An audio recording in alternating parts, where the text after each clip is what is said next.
नमस्ते। आज हम पढ़ाई करने के तरीकों को पूरी तरह से बदलने वाले हैं।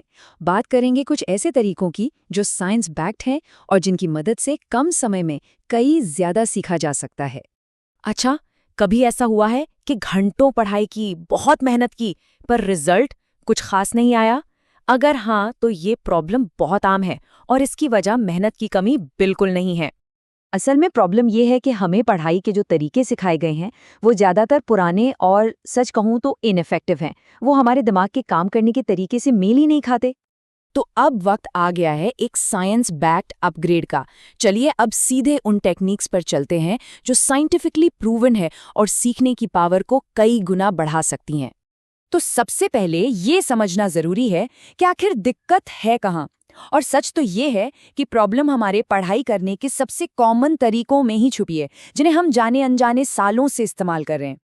तो यहाँ देखिए, दो तरह की पढ़ाई है, पैसिव और एक्टिव। लेफ्ट साइड में वो सब है जो हम सब करते हैं।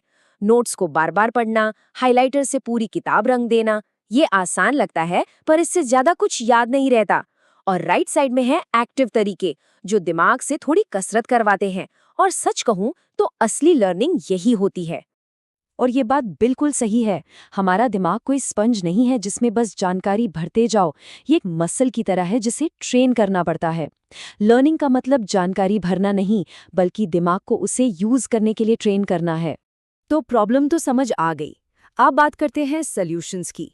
यहाँ कुछ ऐसी पावरफुल टेक्निक्स हैं जो सच में मेमोरी को हैक कर सकती है। सबसे पहली और शायद सबसे पावरफुल टेक्निक है एक्टिव रिकॉल।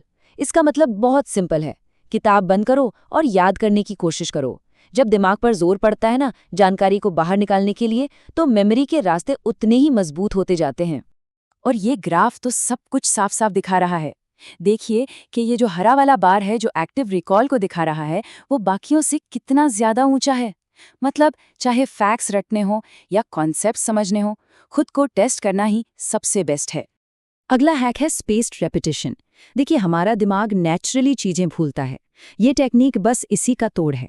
ये आपको ठीक उसी टाइम पर चीजें रिवाइज कराती है जब आप उन्हें भूलने वाले होते हैं। इससे मेमोरी एकदम पक्की हो जाती है।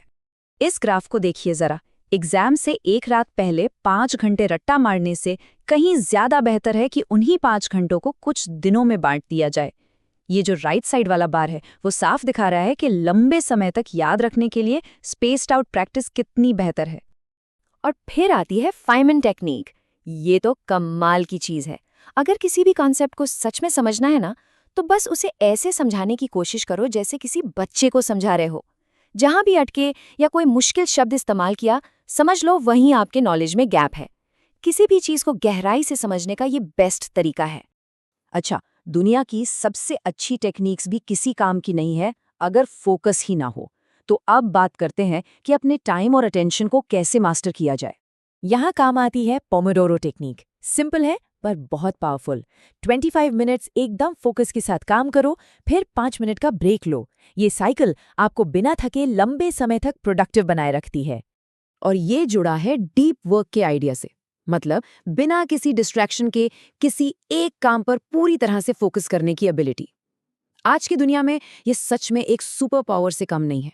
और ये जानना बहुत जरूरी है कि जब भी कोई फोन का नोटिफिकेशन आपका ध्यान भटकाता है ना, तो वापस उसी लेवल ऑफ कंसंट्रेशन पर आने में 20 मिनट से ज्यादा लग सकते हैं।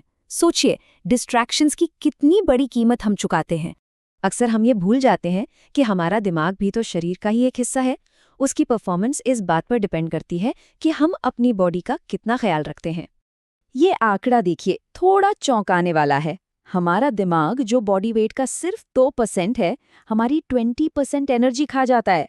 मतलब साफ है, इसे हाई क्वालिटी फ्यूल की जरूरत है। तो ये 3 चीजें हैं नॉन नेगोशिएबल, मतलब इनके साथ कोई समझौता नहीं।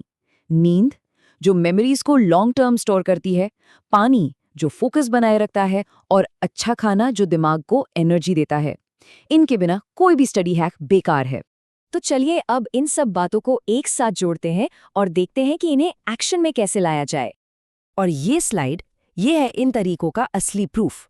24 दिनों के बाद जिन स्टूडेंट्स ने एक्टिव और स्पेस लर्निंग का इस्तेमाल किया, उन्हें बाकियों के मुकाबले लगभग 4 गुना ज्यादा याद था। 4 टाइम्स! ये कोई छोटा मोटा अंतर नहीं है। अब ऐसा नहीं है कि कल से ही ये सब कुछ एक साथ शुरू कर देना है, नहीं। बस एक हैक चुनिए इस हफ्ते ट्राई करने के लिए, शायद एक्टिव रिकॉल या पोमोडोरो। छोटी शुरुआत से ही पक्की आदतें बनती हैं। तो आखिर में बस यही बात है, सीखना कोई टैलेंट नहीं है जो किसी के पास होता है और किसी के पास नहीं। ये एक स्किल है और हर स्किल की तरह इसे प्रैक्टिस से बेहतर बनाया जा सकता है। तो सवाल बस ये है कि इस स्किल को बेहतर बनाने के लिए इस हफ्ते पहला कदम क्या होगा?